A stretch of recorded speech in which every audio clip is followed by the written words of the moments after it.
Welcome back to lesson of Advanced Higher Maths, and today we're looking at 2.4 parametric differentiation. Now it happens that with functions, they're not always expressed as y is a function of x.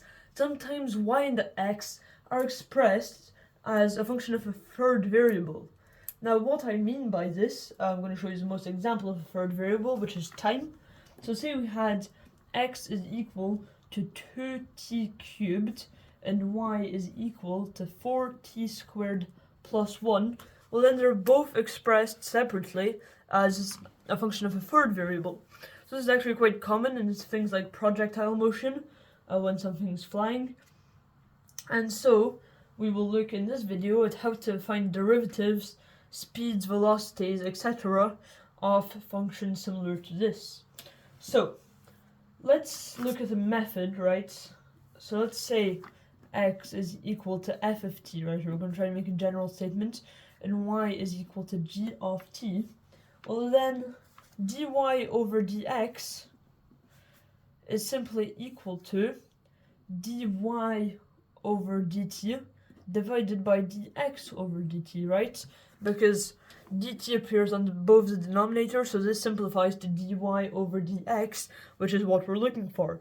Which means, basically, that you can differentiate each one with respect to t, or whatever variable it is, and then divide y by x. Now, what about the second derivative?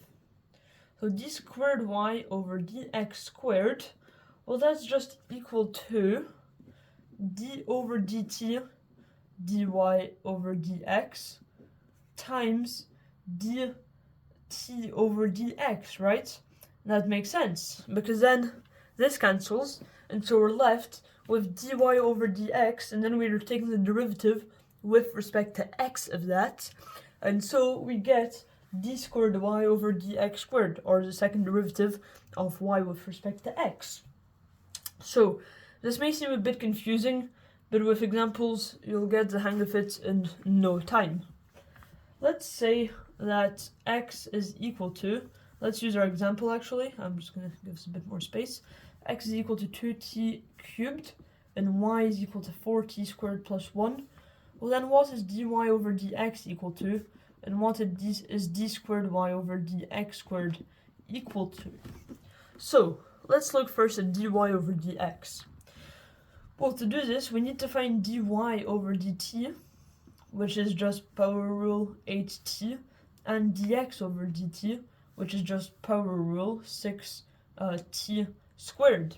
And now dy over dx is just dy over dt divided by dx over dt, which is 8t divided by 6t squared, which is 4 over 3t. So this is dy over dt. The rate of change, dy over dx. So dy over dx is equal to. So this is the rate of change of y with respect to x. So at what speed is y changing compared to x? So if we think of this like as a graph, right? Let's say that we had the x variable. Let's say it's a projectile is quite a good way to think about it. Someone threw a ball right from this point and it's going like this. Well, it'll depend on things like gravity, and gravity is an acceleration. So if you've done physics, you'll know that this will be like kinematic equations, and so it'll depend on time, because acceleration will make the speed change, and so the y will have a parabola, whereas the x moves at a constant pace. So it'll depend on different things. So this means that x and y can be made as separate functions, each of time. So this will have some derivative with respect to time. Maybe it's moving at 2t cubed, right? So it's going to be going like this, sort of accelerating quite fast. And the other one's 4t squared plus 1. So it's starting a bit faster, but then it's like not rising as fast. But this is also having some derivative, right? The y here, y coordinate, is having some sort of derivative with respect to x as well at the same time. You can take either derivative, both of them work. So anyways, let's look at another example. Let's say a curve is defined by the parametric equations x equal t squared plus t and y is equal to 1/3 t cubed minus 2t, then we're asked to find the coordinates of the points at which the curve has gradient 1.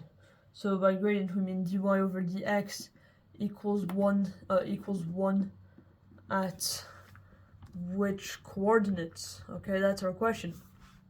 And so the way to go about this is to simply begin by finding dy over dx, and then we can just set that as equal to 1 and see at what point that is equal. So, first of all, finding dy over dx, do this yourself. In fact, press pause right now and go and do this yourself. Alright, so all the students tried. So dx over dt is simply equal to 2t plus 1, right? Power rule. And dy over dt is simply equal to t squared minus 2. Power rule again. And so dy over dx is equal to dy over dt divided by dx over dt, which is equal to t squared minus 2 divided by 2t plus 1. Now, we need to set this equal to 1, right, to get a solution. And so how this works is that this is equal to 1 when the gradient, because the question is asking us when is the gradient equal to 1, is the gradient of the curve. So dy over dx is equal to 1, which means that t squared minus 2 is equal to 2t plus 1, which means that if we subtract t, we put it all on one side.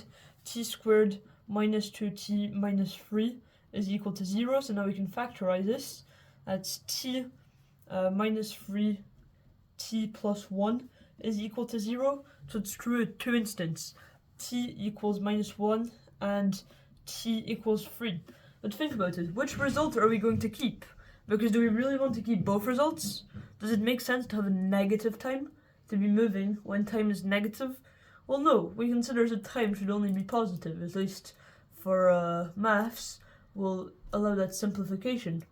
And so, let's look. If t equals 3, we just need to plug it back in to the original equation here, and we can get what our x and y coordinates are.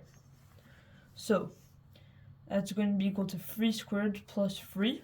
So x is equal to 3 squared plus 3, and y is equal to 1/3 times 3 cubed minus 2 times 3, which is equal to, x is equal to 12, and so y is going to be equal to, that's just 9 minus 6 to 3, right? And so the coordinate at which the gradient of the curve has gradient 1 is going to be, that's x, 12, 3, okay? That's when the gradient of the curve is equal to 1. So, in fact, I believe we do have time in this video, so we're going to have a short look at parametric differentiation applied to motion in a plane. So we've sort of already done that, actually. This was all applied to motion in a plane, so you have x and y, each as functions of t. But now, let's also look at speed.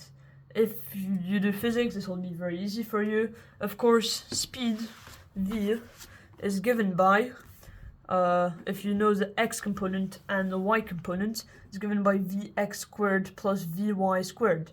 Now, in this context, we're going to write this as v is equal to dx over dt squared plus dy over dt squared, right? Bigger square root. Because dx over dt is just the speed in the x direction, and dy over dt is just the speed in the y direction. So this is the speed, okay? Speed is not the same as velocity. Velocity has direction. So for example, you could be asked the velocity of a particle in the x direction, because that's a specific direction, so you can have a velocity, right? But speed is just a magnitude of the rate of change of the movement. So, let's look at an example problem. One should be enough for this. Let's say that the x-coordinate of particles is defined by 2 root t, and then the y-coordinate is given by ln of t, right? Let's try and make this more interesting for you professionals at differentiation. So, and then we can be asked to find expressions in terms of t for the velocity of the particle in the x direction. So vx as a function of time is equal to what? And then the instantaneous speed of the particle, so v of t is equal to what? Well, first of all, we need to find at least dx over dt to get this, right? So dx over dt is equal to, so 2 square root of t, that's by the power rule as t to the 1/2, so we bring it down, so it's just 1 over root t, right? I'll let you work through that slower if you want to break it down. So that's 1 over root t, so that's our function for v of x of t, because that's vx. And now to find instantaneous speed, we'll also need dy over dt. dy over dt, dead simple, just 1 over t. And so from this, we can look at v, which is equal to the square root of dx over dt squared plus dy over dt squared. Now this is equal to, so dx over dt is 1 over root x squared, sorry, the big square root, plus 1 over x squared, which is equal to another big square root. So 1 over root x squared, I put x as t. 1 over root t squared is just 1 over t, and 1 over t squared is just 1 over t squared. Common denominator, that's a root of 1 of t over t squared plus 1 over t squared. This is equal to the square root of t plus 1 over t squared, which can be written as the square root of t plus 1 divided by t. And so this is our function v of t, right? Just went through the steps and simplified it, so now we have a nice function if we're asked, well, what is the speed of the particle when time equals 1 second? Well, we can very simply plug in t equals 1 to this function, this sort of formula we've created, which is unique to just this problem, and we can tell whoever's asking us, the curious person, what the speed of the particle is, in fact, at that moment in time.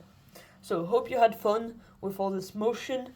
In the next episode, we'll look at a couple more practice problems involving all the differentiation we've learned in topic 2. See you then.